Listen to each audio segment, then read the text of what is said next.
안녕하세요. 연애 코치랩에 오신 여러분. 오늘은 연애에서 절대 놓쳐선 안 될 중요한 주제를 다뤄볼게요. 연애 초반, 그 설레는 썸 타는 순간에도 조심해야 할 여자들이 있다는 거 아시죠? 예쁜 외모나 달콤한 말에 홀딱 넘어갔다간 나중에 후회할 수 있어요. 오늘 제가 여러분께 딱 3가지, 연애는 물론 결혼까지 망칠 수 있는 여자들의 특징을 알려드릴게요. 첫째, 여자라는 이유만으로 모든 걸 요구하는 사람. 둘째, 생활 습관이 엉망인 사람. 셋째, 감정 표현이 건조해서 노력도 감사도 모르는 사람. 이 3가지를 피하면 여러분의 연애가 훨씬 행복해질 거예요. 자, 지금부터 이 위험 신호들을 하나씩 파헤쳐 봅시다. 연애 초반엔 사랑의 장밋빛 안경 때문에 모든 게 예뻐 보이죠.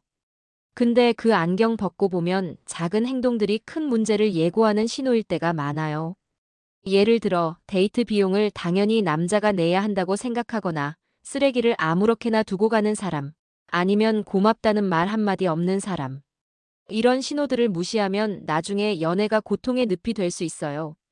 오늘은 여러분이 그런 함정에 빠지지 않도록 연애 코치랩이 실전 팁과 사례를 곁들여 알려드릴게요. 자, 첫 번째 특징부터 시작합시다. 연애에서 제일 먼저 조심해야 할 건 여자라는 이유만으로 모든 걸 요구하는 사람입니다. 이런 분들은 남자가 경제적으로든 감정적으로든 모든 걸 책임져야 한다고 믿어요. 마치 본인이 세상에서 제일 특별한 공주님인 것처럼요. 예를 들어 데이트할 때마다 남자가 밥값, 영화값, 커피값까지 다 내는 걸 당연하게 생각하죠. 심지어 남자가 돈 내는 게 기본 아니야? 같은 말을 아무렇지 않게 던지기도 해요. 제 친구 민수 얘기를 해드릴게요. 민수는 예쁜 외모의 여자친구를 만났는데 데이트할 때마다 민수가 전부 계산해야 했대요. 한 번은 민수가 이번엔 반반할까? 라고 넌지시 물어봤더니 그 여자친구가 남자가 이렇게 째째하면 어쩌냐? 며 삐졌다고 하더라고요. 민수는 결국 그 관계에서 지쳤고 헤어진 뒤에야 깨달았대요. 내가 사랑한 게 아니라 내 지갑을 사랑한 거였구나. 이런 분들의 특징은 자기 객관화가 안 된다는 거예요. 과거에 젊었을 때 받았던 관심을 평생 가치로 착각하고 남자가 본인을 위해 모든 걸 해주는 게 당연하다고 믿죠. 근데 연애는 일방통행이 아니에요. 서로 주고받는 게 기본이죠. 여러분이 이런 분을 만나셨다면 작은 테스트를 해보세요. 예를 들어 데이트 비용을 반반 내자고 제안하거나 이번엔 본인이 식사를 사겠다고 해보는 거예요. 정상적인 분이라면 그동안 많이 내줬으니까 이번엔 내가 낼게 같은 반응이 나올 거예요. 근데 기분 나빠하거나 내가 왜 같은 태도를 보인다면 그건 위험 신호예요. 이런 분들과 연애하면 나중에 결혼했을 때도 계속 남편이 돈 벌어오는 게 당연하지라며 비교하고 요구할 가능성이 크거든요. 그러니까 썸 단계에서부터 이런 태도를 잘 살펴보세요. 다음은 생활 습관이 엉망인 분들입니다. 연애 초반엔 외모나 분위기에 정신없어서 이런 부분을 놓치기 쉬운데 이건 정말 중요한 신호예요. 예를 들어 가방 속이 몇 달 전 영수증과 화장품으로 뒤죽박죽이거나 카페에서 커피 마신 컵을 그대로 두고 가는 분들 있죠. 이런 행동은 단순한 실수가 아니라 본인의 편함만 생각하는 태도에서 나오는 경우가 많아요. 제 지인 준호 얘기를 해드릴게요. 준호는 여자친구와 처음 집 데이트를 했는데 그 여자친구가 과자를 먹고 부스러기를 소파에 그대로 두고 갔대요. 심지어 주방에서 요리한 후에도 설거지를 안 하고 나중에 치울게라고만 했는데 결국 준호가 다 정리했어요. 준호가 나중에 그 여자친구 집에 놀러 갔을 때 방이 완전 난장판이었대요. 그때 준호가 깨달았죠. 이 사람과 같이 살면 내가 평생 청소부일 거야. 이런 분들은 보통 누군가는 치워주겠지라는 마인드를 가지고 있어요.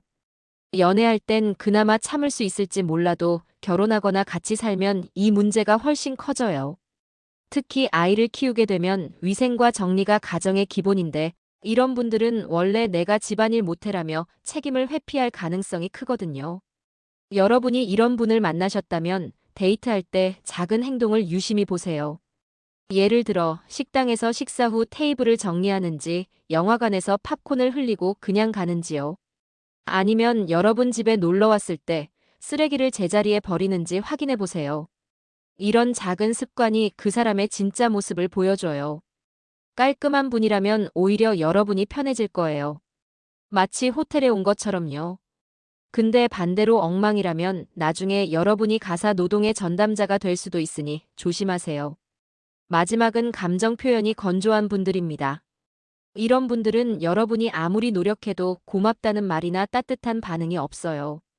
예를 들어 생일 선물을 사줬는데 오, 괜찮네 하고 1초 만에 끝내버리거나 데이트 끝에 차로 데려다 줬는데 고맙다는 말 없이 그냥 내리는 경우요. 제 상담자 중에 현우라는 분이 있었어요. 현우는 여자친구를 위해 비싼 레스토랑을 예약하고 선물까지 준비했는데 여자친구 반응이 고마워 딱 그거 하나뿐이었대요. 현우가 나중에 저한테 그러더라고요. 내가 뭘 해도 감동이 없는 것 같아서 점점 지쳐요. 결국 현우는 그 관계를 끝냈고 나중에 따뜻한 반응을 보여주는 다른 분을 만나 행복해졌어요. 감정 표현이 없는 분들은 받는 걸 당연하게 생각해요. 남자가 차로 데려다 주는 거, 밥 사주는 거, 선물 주는 거, 다 기본값이라고 믿죠. 근데 연애는 감정을 주고받는 거예요. 여러분이 노력한 만큼 상대가 따뜻한 반응으로 돌려줘야 관계가 유지되죠. 이런 분들을 만났다면 작은 호의에 어떻게 반응하는지 살펴보세요. 예를 들어 문을 열어줬을 때 미소로 고맙다고 하는지 아니면 그냥 무표정으로 지나가는지요. 썸 단계에서부터 이런 반응이 없으면 연애가 깊어질수록 여러분이 점점 허무해질 거예요. 반대로 작은 것에도 와, 진짜 고마워. 라고 기뻐하는 분이라면 여러분도 그 관계에서 에너지를 얻을 거예요. 마치 배터리가 충전되는 느낌이죠. 이 세 가지 특징을 다시 짚어보면 공통점이 하나 있어요. 바로 상대를 배려하는 마음이 부족하다는 거예요. 연애는 서로를 존중하고 서로의 노력을 알아주는 과정이에요. 근데 이분들은 본인의 편함이나 욕구만 우선시하죠. 제 친구 태민이 이런 경험을 했어요. 태민은 연애 초반에 여자친구가 데이트 비용을 전혀 안 내려고 하는 걸 눈치챘지만 내가 좋아하니까 괜찮아라고 넘겼대요. 근데 시간이 지나면서 그 여자친구가 집 데이트에서도 태민이 만든 음식 먹고 설거지는커녕 고맙다는 말도 안 했어요. 심지어 태민이 힘들게 번 돈으로 선물해준 가방에 대해 이거 좀 유행 지난 거 아니야? 라고 툭 던졌대요. 태민은 결국 헤어졌고 나중에 저한테 그러더라고요. 그때 작은 신호를 무시한 내가 바보였어. 이런 신호들을 썸 단계에서부터 잘 잡아내는 게 중요해요. 예를 들어 데이트할 때 상대가 본인의 몫을 전혀 안 하려고 하는지, 공간을 어떻게 관리하는지, 여러분의 노력에 어떤 반응을 보이는지요. 이런 것들은 단순한 습관이 아니라 그 사람의 가치관과 태도를 보여주는 거예요. 여러분이 이런 분들과 연애를 계속하면 나중에 내가 왜 이렇게 힘들지? 라는 생각만 들 거예요. 반대로 서로 배려하고 감사할 줄 아는 분을 만나면 연애가 진짜 행복한 에너지원이 될 거예요. 이제 좀 더 깊이 들어가서 이런 특징들이 왜 결혼까지 영향을 미치는지 이야기해 볼게요. 연애는 짧게는 몇 달, 길게는 몇 년이지만 결혼은 평생의 약속이잖아요. 연애 때 작은 문제가 결혼 후엔 훨씬 커질 수 있어요.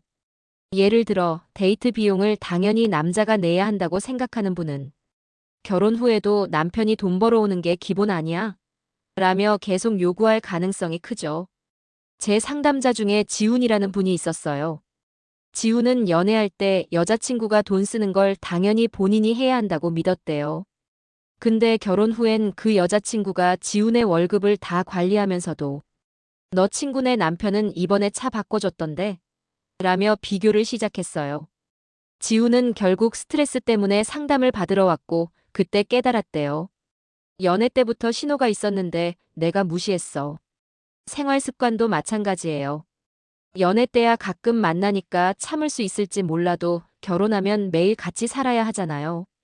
집이 쓰레기장처럼 변하면 그 스트레스는 고스란히 여러분 몫이 돼요. 특히 아이를 낳고 키울 때 위생과 정리는 정말 중요한데 이런 분들은 내가 원래 못해라며 책임을 떠넘길 가능성이 크죠. 제 친구 수연이 이런 경험을 했어요. 수연은 여자친구가 데이트할 때 늘 물건을 아무렇게나 두는 걸 귀엽게 봤대요. 근데 같이 살면서 그 습관이 계속되니까 수연이 매일 청소하고 정리하느라 지쳤어요. 결국 수연이 이건 사랑으로도 못 버텨라며 헤어졌죠.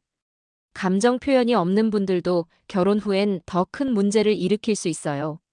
결혼 생활은 서로의 노력을 인정하고 작은 것에도 고마워하며 살아가는 거예요.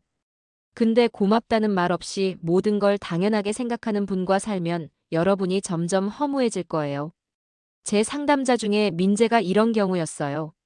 민재는 아내가 본인의 노력에 전혀 반응을 안 보여서 힘들었대요. 예를 들어 민재가 야근하고 치킨 사들고 집에 갔는데 아내가 왜 이렇게 늦게 왔어? 라며 툭 던졌다고 하더라고요. 민재는 결국 내가 왜 이렇게 사는 걸까? 라는 생각에 빠졌어요. 이런 관계는 정말 피해야 해요. 이런 분들을 피하려면 썸 단계에서부터 눈을 크게 뜨고 봐야 해요. 예를 들어 데이트할 때 상대가 본인의 몫을 전혀 안 하려고 하는지, 공간을 어떻게 관리하는지, 여러분의 노력에 어떤 반응을 보이는지요. 이런 것들은 단순한 습관이 아니라 그 사람의 가치관과 태도를 보여주는 거예요. 제 친구 혁진이 이런 테스트를 잘했어요. 혁진은 썸녀와 데이트할 때 일부러 이번엔 내가 계산할게, 다음엔 내가 해라고 했대요. 그 썸녀가 오케이, 다음엔 내가 맛있는 거 사줄게 라고 웃으며 대답했어요. 혁진은 그 반응에 이 사람은 배려할 줄 아는구나라고 느꼈고 지금은 행복한 연애 중이에요. 이런 작은 테스트가 큰 차이를 만들어요. 또 하나 팁을 드리자면 상대의 집이나 생활 공간을 한 번쯤 봐보세요. 집 데이트를 제안하거나 여행 가서 같이 시간을 보내면 그 사람의 진짜 습관이 드러나죠. 예를 들어 호텔에서 물건을 아무렇게나 두는지 아니면 정리정돈을 잘하는지요. 이런 행동들이 나중에 같이 살 때 어떤 모습일지 보여줘요. 제 상담자 중에 도현이는 썸녀가 늘 밖에서만 만나자고 해서 의아했대요.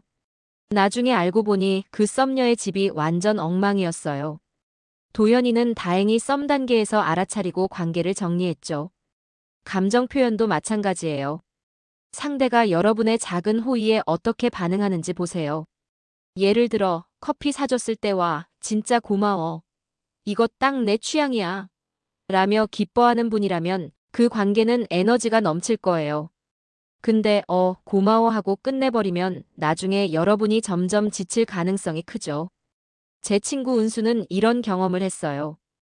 은수는 썸녀가 본인이 문 열어준 거에도 밥 사준 거에도 반응이 없어서 내가 이 사람한테 뭐지? 라는 생각이 들었대요. 결국 은수는 그 썸을 정리하고 따뜻한 반응을 보여주는 다른 분을 만나 행복해졌어요. 연애는 서로를 존중하고 서로의 노력을 알아주는 과정이에요. 오늘 말씀드린 세 가지 모든 걸 요구하는 태도, 엉망인 생활 습관, 건조한 감정. 표현이건 단순한 단점이 아니라 관계를 망칠 수 있는 위험 신호예요. 여러분이 진짜 행복한 연애를 하고 싶다면 썸 단계에서부터 이런 신호들을 잘 잡아내세요. 데이트 비용을 어떻게 나누는지, 공간을 어떻게 관리하는지, 여러분의 노력에 어떤 반응을 보이는지. 이런 작은 행동들이 그 사람의 진짜 모습을 보여줘요. 여러분이 배려하고 감사할 줄 아는 분을 만나면 연애가 진짜 행복한 여정이 될 거예요. 여러분의 연애가 더 현명하고 더 행복하게 이어지길 바라며 연애 코치랩은 여기서 마무리할게요. 구독과 좋아요, 그리고 여러분의 연애 스토리를 댓글로 들려주세요. 다음 영상에서 또 만나요.